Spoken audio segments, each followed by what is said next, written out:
Lidando com a culpa. Prejudica as forças vitais.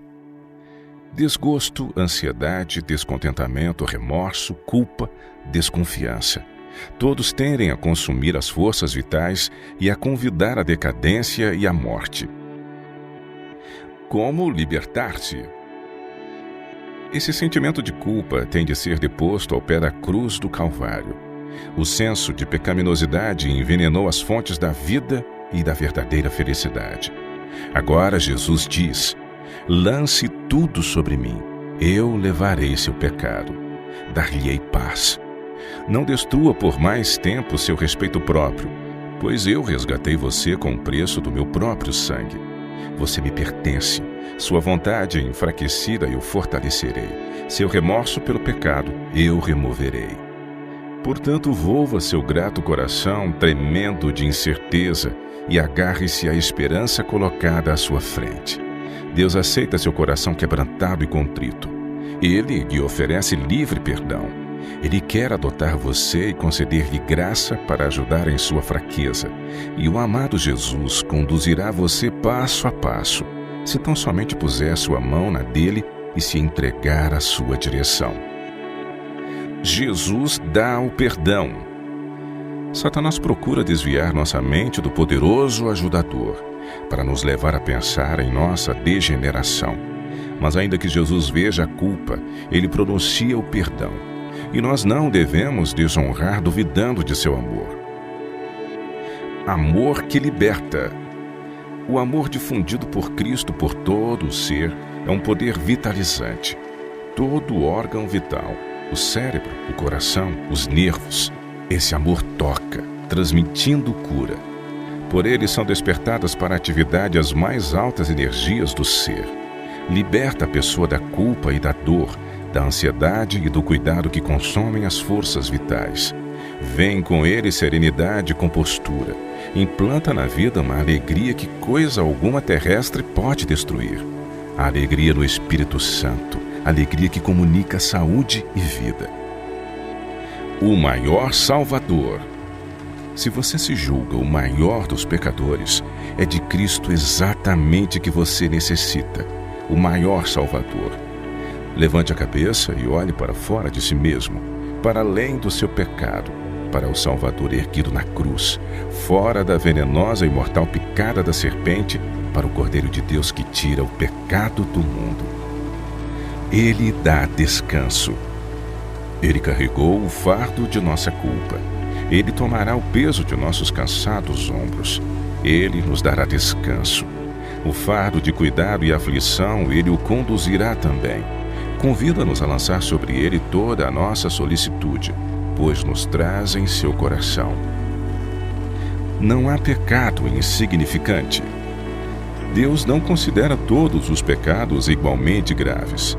Há aos seus olhos, como aos do homem, gradações de culpa. Por mais insignificante, porém, que este ou aquele mau ato possa parecer aos olhos humanos, pecado algum é pequeno à vista de Deus. O juízo do ser humano é parcial, imperfeito, mas Deus avalia todas as coisas como são na realidade. O beberrão é desprezado e disse-lhe que seu pecado o excluirá do céu, ao passo que o orgulho, o egoísmo e a cobiça muitas vezes não são reprovados. No entanto, esses são pecados especialmente ofensivos a Deus, pois são contrários à benevolência de seu caráter e àquele desinteressado amor que é a própria atmosfera do universo não caído. A pessoa que cai em algum pecado grosseiro sente talvez sua vergonha e miséria e sua necessidade da graça de Cristo. Mas o orgulhoso não sente necessidade alguma e assim fecha o coração a Cristo e as infinitas bênçãos que veio conceder. Aproximação positiva. Ninguém jamais se torna melhor pela denúncia e recriminação. Falar de sua culpa a uma pessoa tentada, de modo algum lhe incute a resolução de ser melhor. É necessário encaminhar os errantes, desanimados, para aquele que é capaz de salvar perfeitamente a todos os que dele se aproximam. Deve-se mostrar à pessoa o que ela pode se tornar. Dizer-lhe que não há nela coisa alguma que a recomende a Deus, mas que Cristo morreu por ela, a fim de que possa ser aceita no amado. e inspirar-lhe esperança, mostrando-lhe que na força de Cristo pode proceder melhor. Vamos apresentar-lhe as possibilidades que lhe pertencem, apontar-lhe as alturas que pode alcançar, ajudá-la a apegar-se à misericórdia do Senhor, a confiar em seu poder de perdoar. Jesus está à espera de tomá-la pela mão, desejoso de dar-lhe poder para levar uma vida nobre, virtuosa. Satanás e o sentimento de culpa. O povo de Deus é aqui, em Zacarias capítulo 3, representado como delinquente em juízo. Josué, como sumo sacerdote, pede uma bênção para seu povo que está em grande aflição. Enquanto suplica a Deus, Satanás está à sua direita como antagonista. Acusa os filhos de Deus e faz seu caso parecer tão desesperador quanto possível. Expõe ao Senhor seus pecados e faltas, aponta seus erros e fracassos, esperando que pareçam aos olhos de Cristo num caráter tal que não lhes prestará auxílio em sua grande necessidade. Josué, como representante do povo de Deus, está sob condenação, cingido de vestes imundas. Consciente dos pecados de seu povo, está o preço de desânimo. Satanás oprime sua vida com um sentimento de culpa que o faz quase perder a esperança. Apesar disso, ali permanece como suplicante, com Satanás disposto contra ele. Efeitos da crença num inferno perene. Tenho pensado que muitos internados em asilos de loucos foram para ali levados por experiências semelhantes à minha. Sua consciência foi abalada por um senso de pecado e sua tremente fé não ousava suplicar de Deus o prometido perdão. Ouviam as descrições populares do inferno até que parecia coagular o próprio sangue das veias e gravar com fogo uma impressão nas placas da memória. Andando ou dormindo, o terrível quadro estava sempre presente, até que a realidade se perdia na imaginação e eles só viam a rodeá-los as chamas de fabuloso inferno e só ouviam os gritos dos condenados. A razão fora destronada e o cérebro se enchera de confusa fantasia de um sonho terrível. Os que ensinam a teoria de um inferno perene deveriam examinar com mais atenção seus fundamentos para manter crença tão cruel. Crises podem indicar a fonte da força.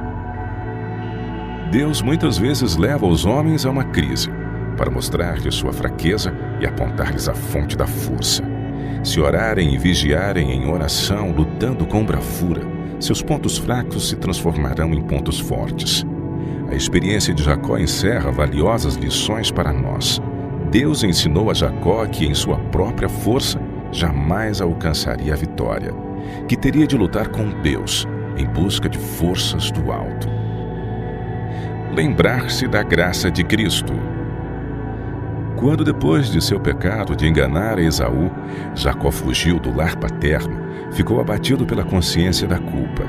Solitário e desterrado como se achava, separado de tudo que lhe poderia ter tornado preciosa a vida, o pensamento que acima de todos os outros lhe oprimia a consciência era o temor de que seu pecado o alienara de Deus e de que fora rejeitado pelo céu.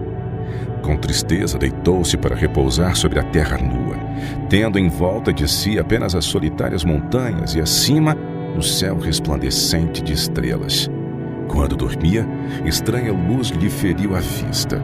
Eis que do plano em que estava deitado, amplos e sombreados degraus pareciam erguer-se até as próprias portas do céu. E sobre eles, anjos de Deus subiam e desciam, enquanto da glória acima ouviu a voz de Deus em uma mensagem de conforto e esperança. Assim foi revelado a Jacó o que lhe poderia satisfazer sua necessidade e anseio mais profundo: um Salvador. Com satisfação e gratidão, viu revelado um meio pelo qual ele, pecador, poderia ser restituído à comunhão com Deus. A escada de seu sonho representava Jesus, o único meio de comunicação entre Deus e o homem. Origem de muitas doenças. O paralítico encontrou em Cristo cura tanto para o corpo como para o espírito. A cura espiritual foi seguida da restauração física. Essa lição não deve ser esquecida. Existem hoje milhares de vítimas de sofrimentos físicos que, como o paralítico, estão anelando a mensagem: perdoados estão os teus pecados. Marcos 2, verso 5. O fardo do pecado com seu desassossego e desejos insatisfeitos é a causa de suas doenças. Não podem encontrar alívio enquanto não forem até o médico por excelência. A paz que unicamente ele pode dar comunica vigor à mente e saúde ao corpo. Ignorância não remove culpa. Soubessem eles que estavam torturando aquele que viera salvar da eterna ruína a raça pecadora, e ter-se-iam possuído de remorso e horror. Sua ignorância, porém, não lhes tirava a culpa, pois era seu privilégio conhecer e aceitar a Jesus como seu Salvador. Desculpar o pecado não soluciona. Não devemos procurar diminuir nossa culpa desculpando o pecado. Cumpre-nos aceitar a divina avaliação do pecado, e ela é muito pesada. Unicamente o Calvário pode revelar a terrível enormidade do pecado. Caso tivéssemos de suportar nossa própria culpa, ela nos esmagaria. Mas o inocente tomou-nos o lugar. Embora não merecesse, ele carregou a nossa iniquidade. Se confessarmos os nossos pecados, Deus é fiel e justo para nos perdoar os pecados e nos purificar de toda a injustiça. 1 João 1, verso 9. Pessoas humildes reconhecem a culpa. Os que não humilharam o coração perante Deus, em reconhecimento de sua culpa, não cumpriram ainda a primeira das condições de aceitação. Se não experimentamos ainda aquele arrependimento do qual não há arrepender-se, e não confessamos nosso pecado com verdadeira humilhação e contrição de espírito, detestando nossa iniquidade, nunca na verdade procuramos o perdão dos pecados. E se nunca procuramos, nunca encontramos a paz de Deus. A única razão por não termos a remissão dos pecados passados é não estarmos dispostos a humilhar nosso orgulhoso coração e cumprir as condições da palavra da verdade. Deu-se explícita instrução acerca desse assunto. A confissão do pecado, quer público, quer particular, deve ser de coração e expressa francamente. Não deve ser extorquida do pecador. Não deve ser feita de maneira leviana e descuidada, nem forçada aos que não têm a compreensão do caráter repugnante do pecado. A confissão misturada com lágrimas e tristeza, que é o desabafo do íntimo da alma, encontra caminho para o Deus de infinita piedade. Diz o salmista: perto está o Senhor dos que têm o coração quebrantado e salva os contritos de espírito. Salmo 34, verso 18. Abandonar o pecado é fundamental. É neste ponto que você se sujeita à condenação, ao continuar pecando. Pelo poder de Cristo, deve cessar de pecar. Todas as providências foram tomadas para que a graça habite em você e o pecado se torne aquela coisa odiosa que de fato é: o pecado. Se alguém pecar, não deve se entregar ao desespero e falar como um homem perdido para Cristo. Deus perdoa a todos os que o buscam.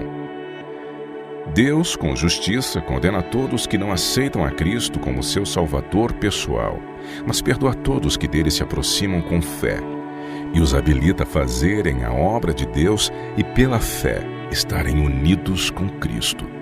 O Senhor tomou todas as providências para que o homem tenha salvação plena e livre e seja completo em Cristo. Deus deseja que seus filhos sintam os brilhantes raios do sol da justiça, que todos possam ter a luz da verdade. Por um preço infinito, Deus proveu a salvação ao mundo, o preço do dom de seu Filho unigênito. O apóstolo perguntou: aquele que nem mesmo a seu próprio Filho poupou, antes o entregou por todos nós, como não nos dará também com ele todas as coisas? Romanos 8, 32. Portanto, se não formos salvos, a culpa não será de Deus, mas nossa, porque deixamos de cooperar com os agentes divinos. Nossa vontade divergiu da vontade de Deus. Esperança para todos. Ninguém tem necessidade de se entregar ao desânimo e desespero. Satanás pode até se aproximar com a cruel sugestão: não há esperança para o seu caso. Você não pode ser redimido. Mas a verdade é que há em Cristo esperança para você. Deus não nos manda vencer através de nossas próprias forças. Pede sim que estreitemos o relacionamento com Ele. Não importa quais as dificuldades que estejam pesando sobre nosso corpo ou mente, Ele pode nos libertar. Muitos existem, porém, que tornam duplamente pesados os fardos da vida por estarem continuamente antecipando aflições. Entretanto, não precisa ser assim. Custará um decidido esforço mudar a corrente de seus pensamentos, mas essa mudança pode acontecer.